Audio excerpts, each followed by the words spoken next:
네, 안녕하세요.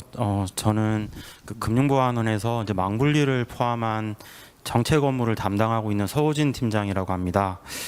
그 최근에 이제 여러 이제 망분리 정책들을 이제 저희가 지원해 가면서 개별 금융회사 분들이나 이렇게 소통을 많이 해왔던 것 같은데, 오늘 이렇게 CSP나 금융회사 이런 각계 전문가분들과 함께 모여서 만나서 소통하고 얘기 나눴던 자리는 그동안 좀 없었던 것 같습니다. 그래서 마침 오늘 그 한국정보부 학회에서 이런 좋은 자리를 만들어 주셔서 이런 생각하는 바, 각자 생각하는 바가 다를 수 있을 것 같습니다. 그래서 거기에 관해서 서로 논의하고 최적의 방향을 찾을 수 있는 좋은 자리가 되었으면 합니다. 네, 감사합니다. 그 말씀 주신 건에 대해서 좀 보안이나 기술적인 관점에서 조금 더 말씀드리도록 하겠습니다. 일단 오늘 말씀 주신 주제가 이렇게 크게 세 가지인 것 같습니다. 그래서 논리적하고 물리적 망분리 방법에 대한 부분하고요. 그리고 개발이나 이제 사스 같은 신기술 이용 부분에 망분리 규제가 좀 저해 그 기술의 저해가 된다라는 부분, 그리고 이제 규제의 어떤 복잡성에 대한 부분인 것 같습니다. 그래서 우선 첫 번째 그 논리적 물리적에 대해서 조금 이제 설명을 드리면, 이 최근에 지금 이제 기술도 많이 발전을 했지만 그에 비례해서 그 해킹이나 공격 기술도 지금 눈부시게 많이 발전이 돼 있습니다. 그래서 최근에 어떤 실제 그 공격이 들어오는 그 사례들을 보면 이제 가장 크게 지금 이슈가 되는 부분이 일단 그 인터넷 쪽 단말기 점령을 하게 되고요. 그 인터넷 단말기 점령이 되면 그걸 기반으로 이제 인터넷망에 있는 이제 서버를 점령을 하게 됩니다. 그러면 그 인터넷망 쪽이 완전히 점유된 상태에서 어떤 내부망에 이제 홀이 있는지를 계속 탐색을 하게 되고요. 내부망에 이제 홀이 있으면 그 홀을 통해서 이제 침투를 하게 되는데, 이 단계에서 지금 어떤 물리적 망분리가 되어 있기 때문에 더 이상 진행이 되지 않고 사고가 나지 않는 그런 현재 좀 그 공격 상황을 좀 이해를 해주셨으면 하고요.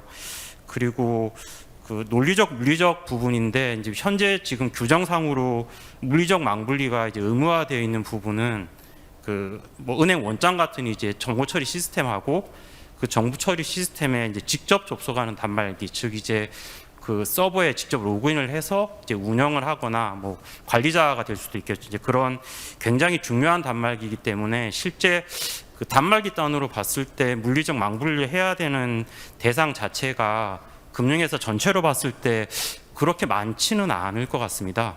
이제 그 부분을 하나 말씀드리고 싶고요. 그리고 그 논리적 망분리에 대한 어떤 그 기술적인 부분은 이제 최근에 웹 격리 이제 이런 기술도 있고 SD-WAN이라는 이제 다양한 이제 논리적 망분리 기술들이 과거에 비해서 많이 나왔고요. 근데 다만 그 기술 자체에 이제 과거에는 금융권에도 이제 CC 인증이나 그런 보안 인증이 되어 있는 정보보호 솔루션만 써야 됐지만, 지금 이제 그 부분은 완전히 이제 규제적으로 오픈이 되어 있는 상황이라서 이 논리적 망분리에 대한 어떤 굉장히 많은 기술에 대해서 이제 각각이 어느 정도 보안성이 있느냐라는 부분은 이제 금융회사 쪽에서 판단을 하셔야 되는 부분이거든요. 그래서 그 기술적인 부분은 이제 그런 어떤 판단이 필요하다는 부분이 있고, 그리고 이제 무엇보다도 이 논리적으로 하게 되면 이 당연히 이제 소프트웨어에 어떤 의존을 해야 되는 상황이고요.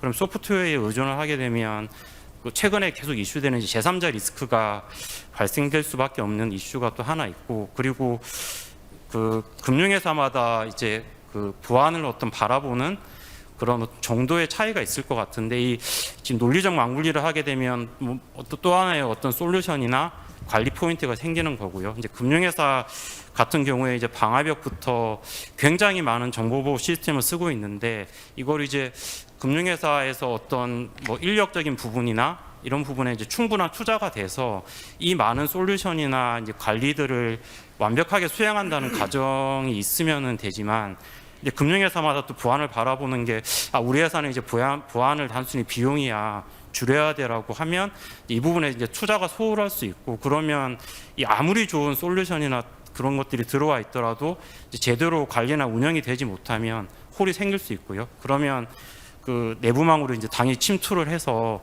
어떤 큰 사고가 날 수 있는 그런 이슈가 있어서 이 논리적 물리적 부분은 이제 뭐 장기적으로는 좀 가야 되겠지만 이제 보안만 놓고 봤을 때는 그 한정적인 그 서버에 직접 접속하는 단말기에 관해서는 보안적으로 보면 아직까지는 좀 물리적으로 가는 게 조금 더 현명하지 않냐라는 좀 개인적인 생각이 있습니다.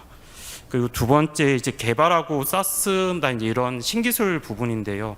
당연히 이제 망이 지금 현재 규정상으로는 뭐 당연히 이제 물리적 왕분리가 되어 있으면 이제 인터넷 접속이 안 되니까 개발 자체가 어렵고, 이건 이제 논리적 왕분리가 되어 있어도 마찬가지인 것 같습니다. 인터넷 접속이 안 되는 건 똑같거든요. 그래서 이제 그런 부분이 있어서 이번에 그 연구개발망과 관련해서 이제 망분리 규제 그 예외 처리를 했고, 그래서 인터넷망에서 이제 개발자들이 인터넷과 접속해서 이제 개발을 할 수 있는 현재 규제적인 환경은 되는 것 같습니다. 이제 다만 그 금융회사마다 어떤 그 IT적인 환경이 다 다르기 때문에 이렇게 이제 뭐 명시되어 있는 규제에 대해서 적용 과정에서의 좀 불가피하게 이제 비효율적인 부분, 이제 금융회사 입장에서는 망구성하기가 굉장히 어려운 부분들이 일부 발생이 될 수 있고요. 이제 그 부분은 뭐 이제 서로 좀 논의를 하면서 이런 부분이 불편하고 이제 그거에 관련해서 보완 대책을 마련해서 이제 조금씩 개선해 나가면 되지 않을까라는 생각이 들고요.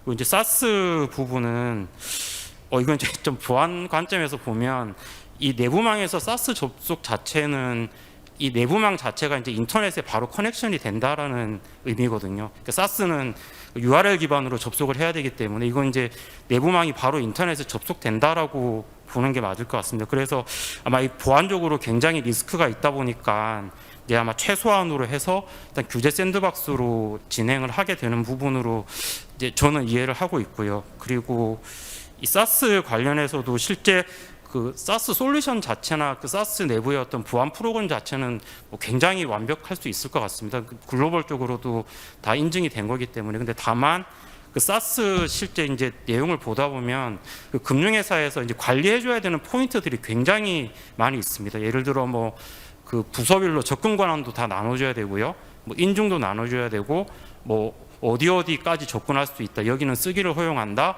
쓰기는 안 된다. 이런 이제 굉장히 많은 관리적 포인트가 있는데 이제 이 부분을 또 완벽히 관리해야 되는 부분은 이 금융회사의 좀 숙제이지 않냐라고 생각이 됩니다.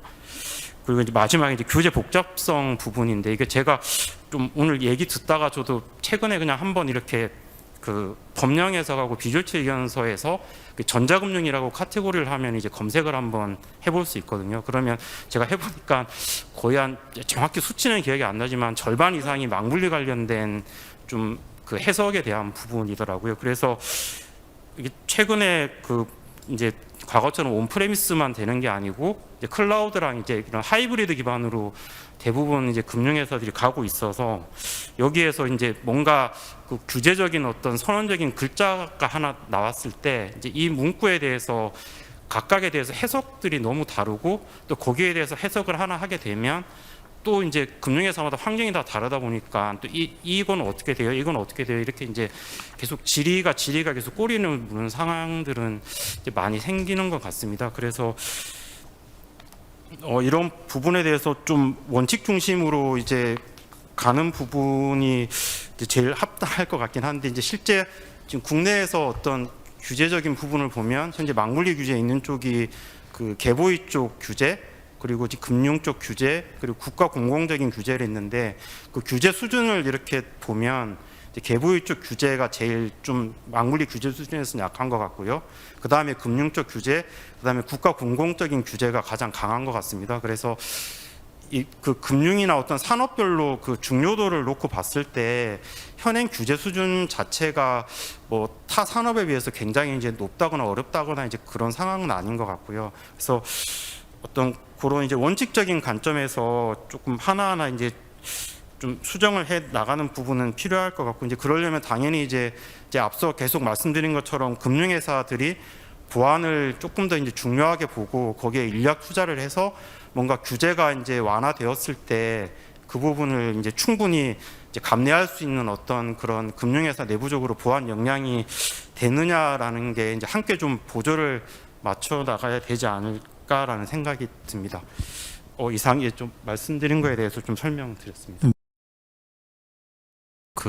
일단 보안이라는 이제 단일 주제로 그 4시간이라는 시간을 이제 토론을 할 수 있어서 개인적으로 굉장히 뜻깊었던 자리였던 것 같고요. 여기 많은 전문가님들하고 또뭐 패널 분들께서 말씀하시면서 이제 여러 이제 생각들이 많이 들었던 것 같습니다.